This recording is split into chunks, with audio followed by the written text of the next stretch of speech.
Welcome to ABL Hot Corner, brought to you by Viva.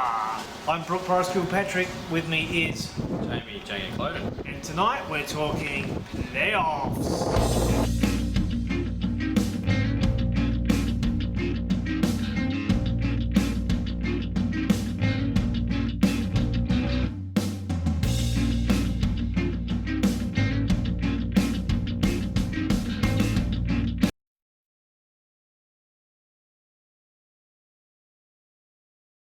All right, Clodes, stories of the round. Stories of the round. Well, Kick it off. Of the final round. What did you see? What did you think? What did you like? Well, obviously, with stories of the round, the stories is the Aces, the Blight, the Bandits, and then there were three. So goodbye to the rest. Yeah, Cavs had a pretty good season, but miss out, and the Bandits they scraped through to try and defend their title. Cracking series, and the Bandits once again got it done, and I don't think anyone wants to play them right now. No, what we do with some of these blokes they've brought in lately, the Olchin, Smith and co. Bit of quality in that team, and it's going to be a sensational round this week against the Adelaide Blight, playoffs one. Yeah, two hot teams going into the playoffs. For the right to take on the Melbourne Aces at home in a big one. Yes, well, I mean the Aces certainly did everything right this year to deserve finishing top, but I don't know, a little bit shaky towards the end. Only won it by, I think, 3 games in the end. But it looked like they were going to win it by the length of the straight. And I think it's always pretty hard to stay up when you know you've got it in the bag, as they pretty much did, to stay up down the stretch. A few personnel changes along the way as well, obviously. Yeah, so, John Deeble's got his pitching staff. He's already started juggling some starters around and everything. Toyed with it a bit. Yeah, some of the bullpen guys coming in making some starts, Tolsey and co. So, very interesting there. But the Blight, they certainly had to do some makeshift pitching changes of their own, didn't they? Yeah, so big story for me in the weekend was Adelaide Blight, probably the most important, well, certainly the most important round for them this season. Had to win 2 at least to get through to the playoffs, and 2 pitchers made unavailable by their local clubs. Interesting. Controversial. So they had Sean Caligari jump in, and our man Devon Barker with the Steelers. A good mate with the Sox, yep. Bumped in for a couple of spot starts and both had wins, so hats off to those boys. Certainly did well, and plenty of people came along to watch them too. Not just here at West Beach, everywhere. Yeah, big story in the weekend. Like, great to see for the league. There was some pretty big crowds across the board. Yeah. There's a massive crowd in Perth. They have their team spent tonight, which is a massissive fundraiser, obviously a really good cause. And obviously very, very well supported with the numbers. Greatly nearly 3,000 people. Yeah, and I think they had the combo because they had a big... the tribute night. Big tribute night for Chelsea, obviously. Yeah. So 2,800 people plus at the ballpark, which is just fantastic. Oh, it would have been an electric atmosphere. Yeah. Just that many people there at a ball game in Australia. That's awesome. Yep. Almost 1,900 at the Bunda. Yes. Canberra for that massive series. The Bunda was rocking. Yeah, and even in the dead rubber behind us on the Sunday when the Blight were already through, had about 1,200 people come and watch young Kai Hampton piff at the 16-year-old. Yeah, straight out of the under-18 nationals into the cauldron. Yeah, so the big story is there. Obviously, there was one more big story in the weekend. What did you see about that one? Well, the big decision, I guess, was up to the hierarchy with the Adelaide Blight as to what they were going to do, having earned second place, obviously. What do they do come playoffs? So they get the choice. They can start game 1 here and then travel for games 2 and then 3 if required. Yep. Or they can travel first and come back here for 2 games if required. Massive decision to make, and I've had a few people hit me up on Twitter saying, what the are the Blight doing, playing only 1 game at home? But however, when you think about it, they will have to travel. If they play the first game away, they've got to travel to Brisbane, sleep in a different bed, play Brizzy up there, travel all the way back for the next 2 games down here. So, given they got a guy that's 7'1" who's closing for them, the old he hates planes. The old plane travel wouldn't be the best for the old Van Mill putty liaison. No, he's a big every time I see him. I think twofold. That's one reason. I think the Blight thought, well, we'll play home first, try and get one under the belt. Friday night's their biggest draw. Well, that's it. Traditionally, even when Adelaide played at Norwood, Friday night's always been the big night. Yep. Yeah, for the ABL games here in Adelaide. So maybe they're looking to get the atmosphere going, get the feet through the door, and get a big night, get the boys over the line. Hopefully, go up to Brisbane with a win under their belt, only needing one. Yeah. So they pretty much put the eggs in their basket. Home game on the Friday night. I can see the logic. Certainly, I think travel because travelling from Adelaide isn't the same as travelling from or Sydney. That many options. So we'll see how it all pans out. But we will. Only days away now. It was a biggie. All right, Clothes, we'll be back in a minute. We'll have the round wraps. Round wraps.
Alrighty, Boris. The series wraps. Series wraps. The wraps. Okay. The big one, I suppose, really that had the most bearing on it was Canberra v Brisbane at Narrabundah, as we said already. What a cracker it was. Yeah, and it was always really when it came down to the last game or two, it was always going to be one of them going to miss out. Yeah. And Brisbane got over the line 3-1, but one of those games was decided by... Not the tiebreaker, was it? This guy's favourite rule, the tiebreaker. What a cracker. Ended up being the difference in the series. It did, yes. 3-1. Aaron Whitefield, David Rodriguez, Kevin Padlow, red hot. Bats all series. Doing everything right. And Searley's back. He is. Closed a couple of those out and through long pen sessions, like a couple of innings. Got him in there when the game was on the line, and he was lights out, which augurs very well for those guys. Yeah. Matty Timms was good again too, who struggled a bit this year, but looked the goods. So he certainly hasn't been the dominant guy he was last year, that's for sure. That's right. But it looks like he's coming good at the right time of year, which is it's a worry for the Bite Boys next week. It is, especially with the hot bats they've got. They've got some really big bats in that lineup. Like I say, add Trent Olchin, who's obviously major league quality. Been there, done that. And you've got RRS, Ryan Smith, piffing it from the hill. The hyphen. And Kramer, been throwing pretty well. Teasley, they've got some arms. And all guys that have performed at the level before, and high levels, as you say. So they're going to be good. They're going to be real good. I mean, the Cavs did have a crack in the series, like game 2. They had a good win. Your boy Cohen. Lewis Cohen, very well. Yeah, he's had a sensational finish to the season. He has. He had a bit of a bump along the way against Melbourne, but his other starts, his last 2 or 3, have just been dominant. Dominant. Absolutely. Yeah. And game 3 was the big one. That was one that went to extra sensational. Aaron Whitefield also not just doing it with the bat, took a specky catch. Very good catch to keep the game alive in the ninth, would put the Cavs in front. And then, off the Candyman. Yes. No, Candyman. He's still out there. Yeah, still doing enough to get mentioned every second show. Yeah, we like the Candyman. But the Bandits prevailed, extra innings with the international rules. Got a knock one over, and then the Cavs couldn't get it done. So that was it. In game 4, it was all Bandits. All over, yeah. D-Rod, they were getting some work in, that's all they were doing. Logan Wade, not too shabby either, talking about the bats. I mean, this is a guy who's a very good hitter as well. So their lineup is phenomenal at the moment. Throw Mitch Nielsen in there, who's hitting homers around the place, and they got a big game lineup. They're built for playoffs, I think. I think they are. I think not just the Adelaide Bite will be have their work cut out, but if they get through, Melbourne Aces aren't going to have it their own way. Well, they're the defending champions. They know what it's about, and they're a bloody good team.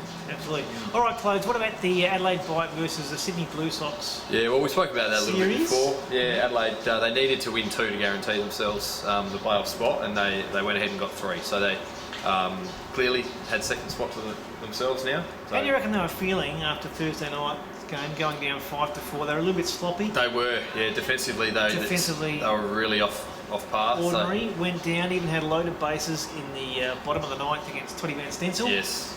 And I think it was Angus Roger who whiffed. Game over, went down 5-4, and then they knew the next 2 starters were guys that hadn't started for them. Yeah. pretty much. Caligari's had a couple of starts, but Devon Barker hasn't started at all this season. Been good out of the pen. They would have been a little bit nervous. There were little shaky moments there for a few of the blokes, but I mean, especially too the Sox. 15 strikeouts they got in that game. Yeah, 15 Ks. So they didn't just beat them; they dominated them really. And like you say, knowing what was coming, Adelaide would have been a little bit concerned, but I reckon they would have been very concerned. The two unsung guys came up and. Well, I mean, Caligari, you've got to tip your hat. This guy hasn't had it all his own way, even the local league. No. He came out and threw 7 Ks, 7 strikeouts, and just was fantastic. And the boys held on for 5-2 win. 5-2, I mean, if you can hold them to 2 runs, you'd back in your lineup to score more than that. So he'd only given up one of those 2 as well, I think. So he was fantastic. You couldn't ask for any more. Yep. And then, so then it went into game 3. Yes, well, the start there, not only Devon Barker coming in and doing the job, normally one of the relievers, but young Jordan McArdle, our latest professional. Where's he come from? The kid, he's been really good. He's a big kid, and he leant on one, hit a grand slam. When the game was kind of in the balance, it was pretty close. Yeah. Hit a grand slam. Held open a bit. Off the side armour from the Blue Sox. Lim, I think it is. Yep. And after that, the boys the bats went crazy. He's really found his spot in the lineup this year, hasn't he, McArdle? He really has. Like, they've played him at first base, which really isn't his spot, and he hasn't. No. It's fair to say that it's been a bit of a challenge at times for him, but his bat's kept him in the lineup. Yeah, and he has. It's good to see local young kids doing it. Yeah. But other guys, I mean, Mitch Jennings. We all know he's had a huge season. Second half, particularly, has been lights out. Ridiculous, another 4 wins for him. In that Survived the collision with Hoschke too, which was a bit nasty in the earlier game. Didn't look too good, but shook it off and then came out and just smashed 4 hits. Yeah, as you do. Yep, as you do. Jordy Cowan's been real good. Yeah. We mention him pretty much every week. Yep. Obviously, Steph Welch, class act. So 15-3. I mean, we can keep rattling off guys. I mean, score 15 runs, you'd expect to have contribution from most blokes. And in the dead rubber. Dead rubber. So they rolled out the 16-year-old. Yeah, Kai Hampton, who we mentioned before. We've already got a 16-year-old. Just throwing another one out, Kai Hampton. Yeah, got the win, 4-3. Dead rubber. School didn't go back till Monday, so that's right. For the weekend. What are you going to do before you go back to school? I might just have a piff in the ABL. Go and get ready for the playoffs. Yeah, why wouldn't you? Yeah. Pretty tiny, so he's got a big league name too. Kai Hampton. It's a good name, isn't it? He's got to be a good pitcher. I reckon Kai's a good baseball name. Hampton. Hopefully he ends up being better than Mike Hampton. Well, he'd be pretty happy if he got the money that Mike Hampton got. Mike got the contract, but then sort of broke down. Only because the schools are better in Colorado. Good fella, yeah. He can hit on it too. He's a pretty good hitter on Mike his day. Anyway, enough jibber jabber. Yeah, enough of that. Perth and Melbourne. So, yes, on to the... one other series to go. Perth and Melbourne series. And so that one, I mean, was always going to be... The biggest story of that series was always going to be off field, wasn't it? I think so, yeah. When they had the two, like we mentioned before, the two things, obviously farewell to Chelsea. Yep. Farewell 44, which was Forever 44, was the hashtag, I think. Yes. They painted a beautiful logo. It Perth look 44. awesome, It looks sensational.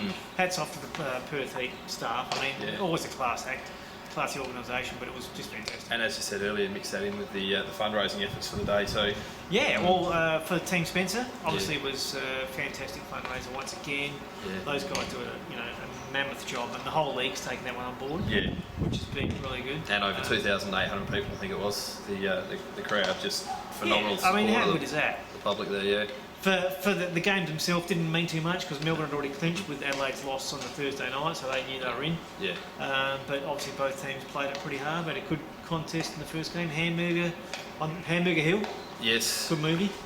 Hamburger on the Hill, and Perth got through that one 2-1. So pretty sensational. And like you say, Melbourne they had it stitched up once Adelaide weren't going to sweep the Blue Sox. They knew that they had top stitched up, so it was a chance for them to experiment. And while you say Josh Tolles starting could have been an experiment, I mean the guy was a starting pitcher. He was a starting pitcher, in the championship series last year. So, but for Melbourne, his role's been out of the bullpen, so a little bit of put his name up there too. Probably, probably give Deeb something to think about next week because Tolsey has been really good all year. Yeah, and we know he can start. So between him, Hamburger's obviously their guy, but between Tolles, Ruzic, Kennedy's around the place. Is Virgil Vasquez going to start? Well, Virgil was really good in the weekend. Like he hadn't been at the top of his game this season. We know how good he can be. Did some work in the pen. He was closing early in the season. Yeah, but his start was impressive. Yeah. So, Dee's might be thinking, what have I done now? Giving myself a bit of a headache just to decide.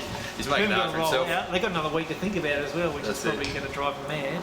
But yeah, like a really good, a good farewell to the season over in Barbarella Gallo. Barbarella Gallo. Really impressive. So yeah, well played to the Heat and well played obviously to the Aces, who can now get the home championship series, which the place will be rocking. Yeah, definitely. Beautiful. All right, close. We're going to come back after the break and we're going to talk league MVP candidates. Why not? It's that time of year.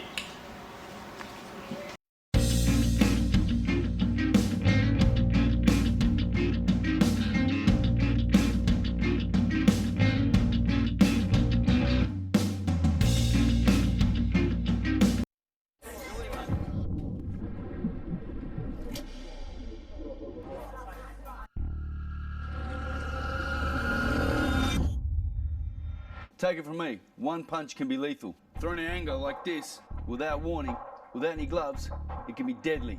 One punch can end his life and ruin yours. It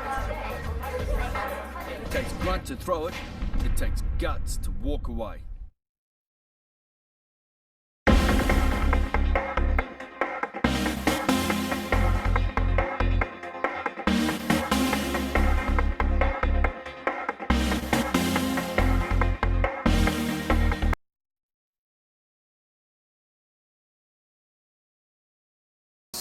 Nearly award season, Boris.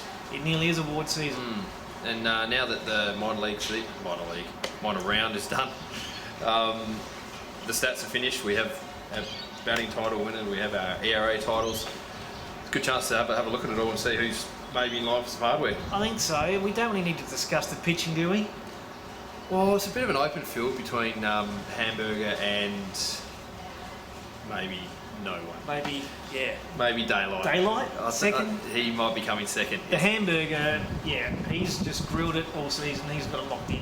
Well, when you look at, he's led the team in the league in wins, innings pitched, strikeouts, he's got 80 odd, so the next best 50 odd. Yeah. Forget about it. Yeah, I don't think there's anyone to argue the fact that Hamburger's the man. Let's just give it to him now. And had a bit of a hack on the weekend too. Yep. Got in the batting box just to show they could do it all. You know, smashed a ground ball, the Hamburger. So he doesn't get the batting title though? Doesn't get the batting title. The No, we're looking at some competition for the batting title, and it won't go to the Hamburger, but the pitching hardware is all his. That's it. I'll tell you what, with the batting title, geez, it was a close race. Yeah, it's been some pretty impressive hitters across the board this season. Yeah, it came down to that last day. Who do you like? Give me some names. Well, the obvious standout to me, looking at the stats, is Mitch Denny. The Adelaide Bite returnee this year. Very good. Came back for another hit. He ends up winning the batting title at 340. Yep. He leads the league in RBIs at 27. He was only one off the lead with the home runs. He finished second with 6. Quite a tight group there of 6 and 7. But and was tied for first with 77 total bases. So there's some pretty important stats there. He's top of the pops in. And he's playing defensively very well again. Yes, a good centre field. Excellent player, and the other guy that's in the conversation is the guy that keeps popping up every week, getting it done. That's Aaron Whitefield, surely. Well, he was a very close second at 338 in the batting average. Don't forget, racks up steals as well. Led the league. Led the league in steals. 20 steals, led the league in hits. I mean, yes, he finished 2 points behind Denning, but he got an extra 12 or 13 hits. I mean, obviously batting lead off a lot of bats. Yeah, but there's the wheels, and that's a weapon. That's right, yeah. Definitely a weapon. And it's not that he just hit singles either. He ended up finishing tied for first with Mitch Denning with those 77 total bases. So a lot of doubles.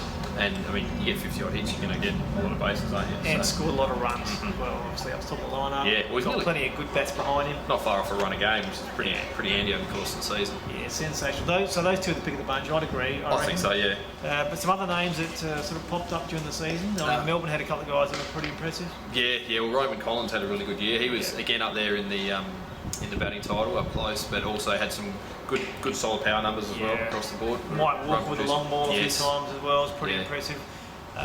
Obviously from Perth, TK amongst it again. He's class. Perennial, yeah, really, really solid player. And a guy for me too that if I had a ballot and was nominating guys, Robbie Perkins in Canberra. Yeah, real good season from Robbie. Yeah, real good. But and also, I mean, he hit, I think it was 330, 331 in the end. but played in 32 games, and as a catcher, that's a pretty heavy workload. It's a workhorse, and from sort of like round one, he's been good. Yeah. He didn't just have a hot streak; he's been pretty consistent all the way through, and really provided them with a chance to go further, which they obviously just missed out on. Yeah. So those 6 guys I think we mentioned there, that'd be the top of the voting ballot for me, I think. Yeah, right, boys. So who's your MVP? Let us know. Get on the Twitter, ABL Hot Corner. Get on our Facebook page. Tell us who you think we've missed out. Maybe we have missed someone. Yeah. If you come up with any pictures that are better than Mark Hamburger, we'll send you a prize. Good luck. Okay, guys, we'll be back after the break and we'll be talking tweets of the week.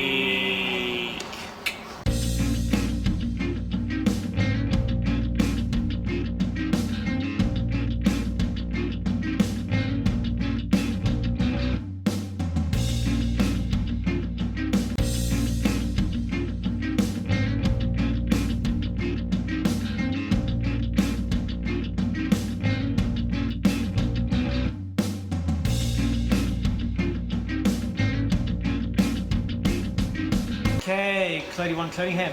Tweets of the week. Time to tweet. I'm going to kick it off with one from ex-Canberra Cavalry and now Los Angeles Dodger, Yes. Jack Murphy, who tweeted to the Canberra Cavalry, going to stay up to see this game? Come on the prawns. And he put little like prawn graphics as well. There's little pictures in there, yes. Pictures of shrimp on there, so good to see Jack still paying attention to the boys and trying to get them over the line. And I like that. Prawns. The orange shirts of the prawns. Well played, Jack. Nice one. What do you got, Clance? The Brisbane Bandits Twitter feed, obviously very happy in all capital letters. Get your playoff tickets. We are in. And a pretty sweet photo there. Clinched. With Surly. Looks like he's trying to take a hanger. get a bit of a hanger over the back of the pack there. So Brisbane Lions could use him, I reckon. well played, big fella. I got one here from the Vulture himself. Oh, Josh Dolly. Tolles. Absolute honour to be part of the Team Spencer game. Great cause set up by a great man and organisation. Thank you, Ricky Fatboy and the Perth Heat. So Ricky Fatboy is Rick Stephen, who's the guy, one of the brains trust behind the Team Spencer charity. So well done, Tolsey, and like we said before, well done, Rick, and well done to the whole Perth Heat organisation. And like you say, the whole ABL has embraced it too. Obviously, when you got Melbourne Aces pictures getting on board and supporting all that. So yeah, everyone's really on board with the Team Spencer. Sensational. Okay, What you got there? back to the playoff theme. Adelaide Bite. It's a fantastic feeling. We are in the playoffs for the 3rd straight season. 15-3 win. Recap the action here with the playoff bound artwork. Yeah, when you think about it, like pretty good effort there by the Bite. 3 seasons in a row in the playoffs. Yeah. Obviously looking for the chocolates, but they've been consistently good no matter what they've had at their disposal. Week in, week out, And that's right, they have been around the mark all this year and the last 3 years, really. They've had a few cold streaks, but they've been pretty much around the mark. They just have not been able to take that final step. So they're knocking on the door. Like, I think pre-season when we said we saw the rosters, I think it was pretty much a given. We thought that Brisbane and Melbourne were the 2 teams to beat. Yep. They're obviously there. Once again, Adelaide have done the job to get in. So and made changes through the year to adjust things. So good on them. Well done, Mincy. Well done, the Mince. So we got, if it gets to Adelaide v Melbourne, we'll have mince hamburger as the combination. Just saw that. That hadn't occurred to me, Boris, but it doesn't surprise me that you came up with it. Yeah, sorry. Who doesn't like a minced hamburger? All right, so what else we got? Have another go. Why not? While we're on all the teams having the tweets, the official Twitter feeds. Perth Heat, simply #44, #Forever44, and as you say, a great tribute out on the diamond there with the Perth Heat logo with the 44 in it. So yeah, great tribute to a great man. Yeah, Barbagallo with the new lights too that just light up the field beautifully. It looked a treat. So well done to those guys for sure. And finally, what do we have? The Melbourne Aces. The Melbourne Aces. What have they got going? Don't adjust your set. This is hamburger at bat. #Melbourne Aces, #hamburger with the lot. With the lot, and hasn't he got the lot? He's done obviously awesome pitching, had a hit. Some good calisthenics during rain delays. Calisthenics, some sliding, some like walking on it upside down. Guys, he's been exactly what this league loves. Yep. He's been awesome on the field, and he's been a hell of a lot of fun off it. Exactly right. So tipping our hats to the hamburger. Welcome aboard. fantastic effort, and we'd love to see you back someday. See you next year. Yeah, why not? And just another one too. We don't have it on the official run sheet, but your mate Clatzy. Clatzy back in there. Who was got a bit fired up during the Federer and Nadal final, and was trying to get a bit of momentum for the hashtag ABL CS to rival the hashtag Oz Open. He wants the amount of hits. He wants the ABL CS to have the little picture to go with it, like the Twitter. We want an emoji. Picture. Yeah, emoji to go with it. Not quite sure of our chances, but Clatzy, props to you. Keep trying, man. That's awesome, mate. That's awesome. Well done, Clatzy, and love your support, mate. You're loving it, and loving up there in Brisbane. You know, you love your Bandits, so maybe a little Ryan Searle head as the as the emoji. A little smiling Surly might be the go. Turn that picture of him taking a hanger there to a. Beautiful work. Well played. All right, Clothes, we're going to wrap this thing up in a moment when we do our predictions for the series coming up between the Adelaide Bite and the Brisbane Banditos. We will indeed.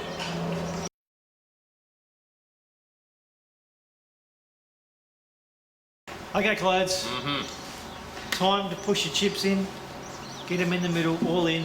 All in? We've got the Brisbane Bandits red hot.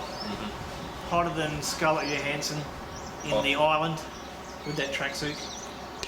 Or possibly in... anyway, what was that movie she had all the black on? One of those Marvel movies? No, the Avengers, I think it was. Guy. We'll go with that. Anyway, I've lost my train of thought. A lot of times. Lost the train of thought. So, red hot Brisbane Bandits. Yes. Adelaide Bite, sort of mincy, done. just putting the pieces together, keeping them up and going. Who knows what team they're going to roll out this week? Who knows who'll be like piffing the pill for those guys. I'm guessing McNabb will be on the hill if he's allowed, if he's released. if he's If he's allowed out of the club rooms yes. of his club. Max and McNabb probably. And after that, Zach Cooper maybe. Oh yeah, maybe we'll see. So yeah, who you got? It's a massive series. One game here. Right here, right Friday night. Get down here Friday night, seriously. Do yourself a favour, get down here to the ballpark. You'll see a cracking contest in a cracking setting. I'm trying to focus on the job at hand here because it is tough. Yeah, what do you think? Who's going to win? Who's going to take it? Who's going to the championship series? We did discuss earlier the chances of a rain out and then a 1-all tie. Just because I'm really finding it hard to pick one. I'll tell you what though, I'm going to have to say Brisbane. I honestly think Brisbane are red hot at the moment. They are a good looking team, a very strong looking lineup. We spoke about the bullpens finding form with Tim's backing up Searle. They got big league experience.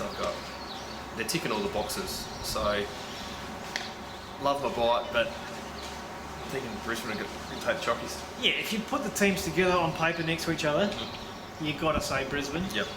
The smart money's got to be with the Bandits. They've reigning champs, done it before. Yep. Like you say, they've got experience. They've got guys who are red hot with the sticks. Good bullpen. It's pretty much the formula for getting it done. So I'd have to agree. Yep. I think Brisbane are the favourites. So if we both go the Bandits over the Bite, we might be able to jinx them in the Bite. Possibly. Because given our form this year with our picking, Could we have been worse? well, possibly. I think at the start of the year we were okay, but anyway. I think we're both going to say the Bandits will probably go over the line. Hopefully 2-1. It'd be nice to go 3 games. I love a 3-game series. Love a 3-game series. And for all the marbles. And hopefully game 3 won't be decided by the tiebreaker rules. Oh, please no tiebreaker rules. Not in the playoffs. All right, so we'll be back next week for probably our final show for the year when we're talking ABLCS. Yes. The championship series. And who knows, maybe Clatsy's going to build up enough momentum for us to have an emoji If we to get show. an emoji for Clatsy, we'll have to send him a prize, I reckon. We'll have to find something in the kit. We're running on a pretty tight budget here of 0, but we'll see what we can do. Hamburger bobblehead or something. We'll see what we can find for you, Clatsy. If you can get an emoji for the championship series, see how we go. So until next week, firstly, make sure you get down the ballpark this weekend if you're in Adelaide. SA, come down, watch a sensational series between some really good players. Exactly. And also get on the Facebook, get on the Twitter, send us a message this week. Let us know you're out there, let us know you're alive. Tell us your MVP picks too. Tell us your MVP picks. Did we get it right? Did we get it wrong? Get them out there. But until next week, it's Brooke Boris Kilpatrick and Jamie Clayton signing out. See you next week.